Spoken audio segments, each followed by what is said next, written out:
What is going on, YouTube? This is The Last Musketeer, and welcome to part 2 of part 5.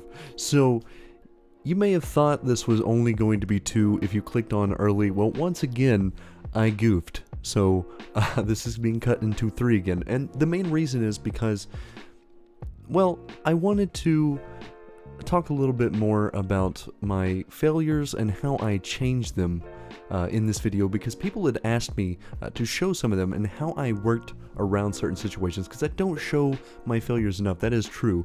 I am a below average player, so whenever I get the opportunity to edit out all of the misses, it's a little better on my part. But we're going back and doing some challenge mode on Chapter 4, Stage 8. So, realistically, if you remember, this was a map that I had a rough time on the first go-around until I finally figured out using a fast deploy in gravel. Now, I've grown a lot since then in this channel, so I understand, you know, a bit of how to handle situations like that. Now, the challenge of this one is that the redeploy time is doubled for heroes, so gravel is no longer super fast deploying, even though 30 seconds really isn't that bad. Now, to counteract that, I do also have J. I could also use Plume to bait them out as well, but since I generally have J in my lineup now anyway, just the gravel J switch is really good. So, just to counter the challenge, the only thing I had to do was bring an extra fast redeploy, which is really not that bad. As far as challenges goes, as long as you have the options, something like this isn't bad. Now, if it was double speed, if everybody moved extremely quick, yeah, this would be a bit of a nightmare, just because they do hit quite a bit, and I'm not quite tanky enough at the level I am to be able to take care of that. But challenge done, easy one out of the way. That's really the only challenge one I think I show. So now a lot of the videos are going to be trial and error from this point. Some of them I can complete on the first try, but most of the time I am doing a practice run regardless, just so I can save a little bit of sanity. Now, this is the chip stage, the second version, the harder version. So this is a blind run. Obviously, I see that there are defense turrets and I have to take them out because there are a lot of aerial units flying through.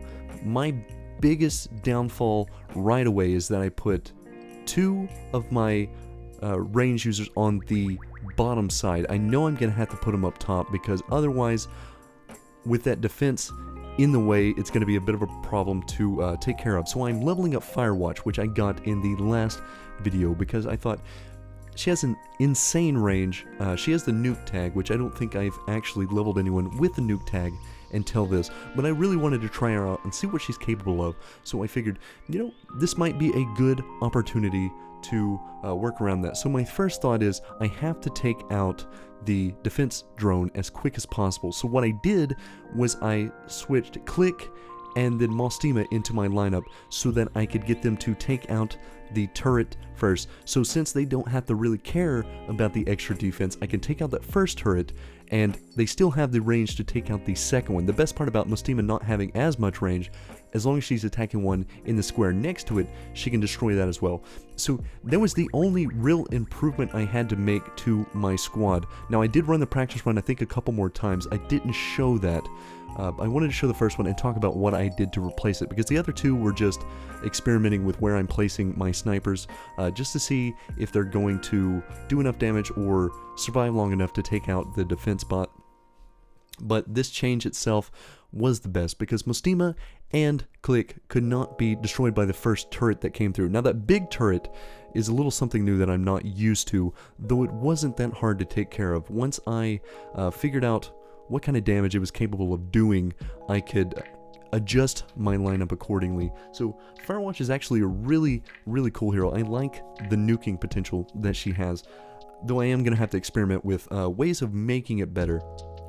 So one cool thing is that I had an event token, and I choose Heart of the Surging Flame.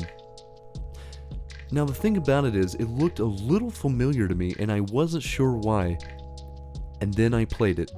From the very first stage, I realized that this was the one that was running when I first played Arknights. So I don't know how long ago this event ran, I don't know what people thought of it, whether they liked it or not, but this is the one that I actually played when I first downloaded the game. Now, obviously, if you know about it, this was the account that I lost after like 2 weeks. I could not recover it. I tried getting a support ticket, and then I gave up on it, and so I never made another Arknights account until just about 3-4 weeks ago. So I'm so glad that this is one of the games that I chose to try out, because I absolutely love this game, and y'all hear me talk about it all the time, but it felt so good, especially the nostalgia standpoint of it, of being able to go in and remember something right away,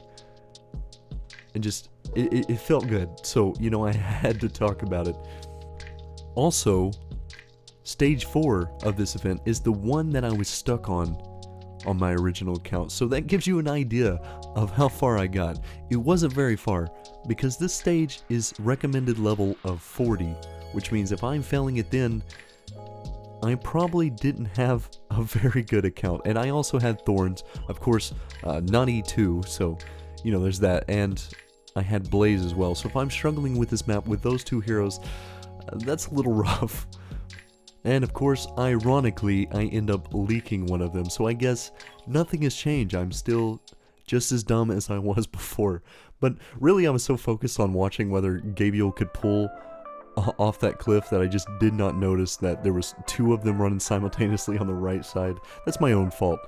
See, I've been experimenting with Gabriel's ult just to try to pull off as many enemies as I can from stages to see just how many are available. So while he was standing on that bridge over there, I placed her down and tried to pull him off. Maybe if I placed him one higher it would have worked, but I think he was getting stuck on the stairs, and you can't technically pull over the stairs apparently, so it didn't work in that case. But we'll test out some more. Maybe I'll run this map again and see if it works. But after turning on my brain, I was able to actually beat this map, and now I can technically say that I'm farther than I was before. Because, well, while I am in supplies and regular campaign clears, it's this stage that mattered the most. So with that one done, I had enough OP to actually go buy the level 40 resource pack. So ordinarily I would buy them right away. I just didn't have enough because I had bought the Texas skin, just so when the Texas alt comes out, I can get that free skin voucher and then pick up the lovely Swire skin. So once we get to that point, that'll be nice. I'm excited for that. I may end up getting it before, who knows, but I'll still have a voucher on the way. But I'm using the Originium that I had to pull some more on this banner, and I'm basically at this point just hoping that I can get a new 5-star. I don't know what Sora does, but she'd be cool to pick up, but I really want Spectre just to try out what she's capable of. It'd be really nice. Now, I do pull a new 4-star in Irene, which is really cool. I'm always happy for new heroes, and then wouldn't you know it, I end up pulling a 6-star. And so I'm alright with either rate up hero, but how about something even better? How about a Thorns? So this is a hero that I've wanted so bad, because after getting experience what his E2 is capable of and just what he does, he's absolutely someone that is at the top of my priority list. Now, the screen goes on forever because when I pulled him, I immediately jumped up. I got all excited. I ran around the room. I got a little goofy during that moment, but I was just so happy to see something like that. I couldn't stop smiling. I was chasing like crazy. But I go back, and I'd gotten enough to get the Onzel skin and also the free 5-star hero from the event. So I was really curious with that 5-star hero because I knew the Ceylon was a medic, as you could see there, but I didn't know exactly what she did. So I was curious whether or not I would use her. And she has a very, very interesting kit because she has insane healing range, which is really cool, but she also has seemingly a really strong auto heal, along with her second skill being a double target. So not only will she have really strong range at E1, she's also going to heal 2 people at a time with extra healing to both. Now she has a really weird trait in the fact that if you're on a water terrain map, then she gains extra attack, which is very strange, but kind of cool at the same time. I mean, it's 3% regularly and then plus 9% when it's on water, so it's not like it's that big of a deal. Any bit helps though, but it is a very strange trait to say the least. I think mainly because it was focused probably on the time that the event was out, so I don't know how many maps I actually see with water. But we go ahead and go into the next one because, like I said, the stages are free. I might as well try to get as far as I can in it. But looking at it now, I actually should have tried using Gabriel the Invincible on the end of the bridge there. Put her where she's facing the enemy spawn gate and see if I can actually pull them off into the water through the spawn gate, because that's something I hadn't really thought about until now. I think I might actually go back because I do want to make a full video on all the different ways you can pull people off the maps. I think that'd be really cool. Maybe I can try to do something with the deployable barriers where I can block off a path and maybe see if it'll pull through. I don't think it will, but if it does, that could be a really cool thing. Maybe I'll just find a way to bully a boss with a bunch of shifters or something. You know, there's a lot of opportunities for videos that I can make.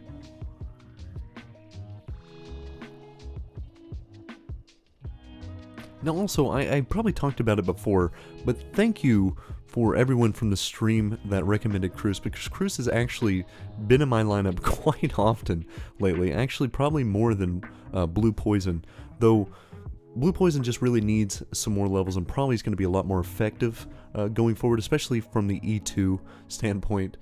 I don't use Platinum as much anymore either, which Platinum is really good, but lately I've been having to use a lot of burst damage for these aerial units, so the combination of Cruz and Blue Poison has actually been more beneficial than just having the extra range and good damage from Platinum.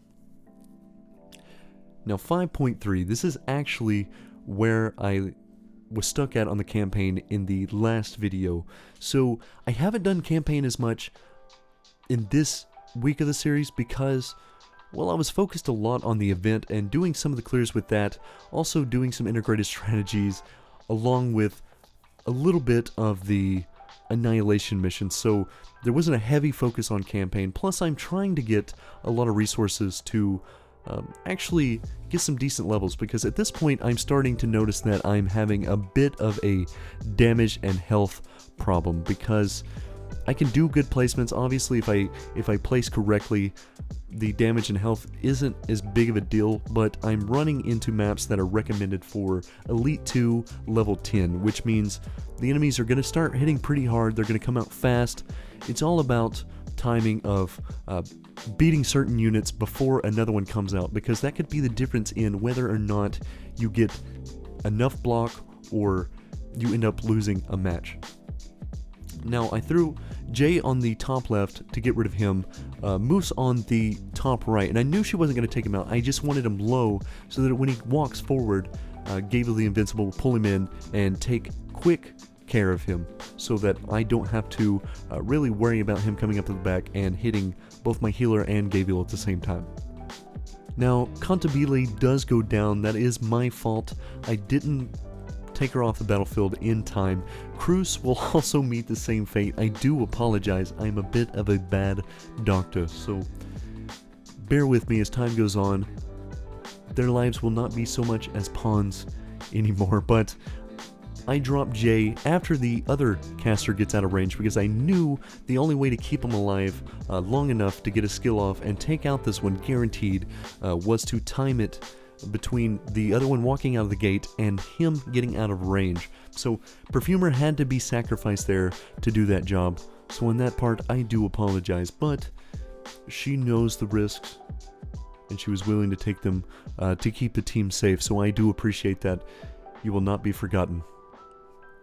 So with the completion of this stage, I'm going to wrap this part of the video up, and hopefully in the next one I might wait a little bit because my voice is getting a little scratchy, it's getting a little rough. You can probably hear the difference from when it started to when it ended. But anyway guys, hope I'll see you in the next one. Peace.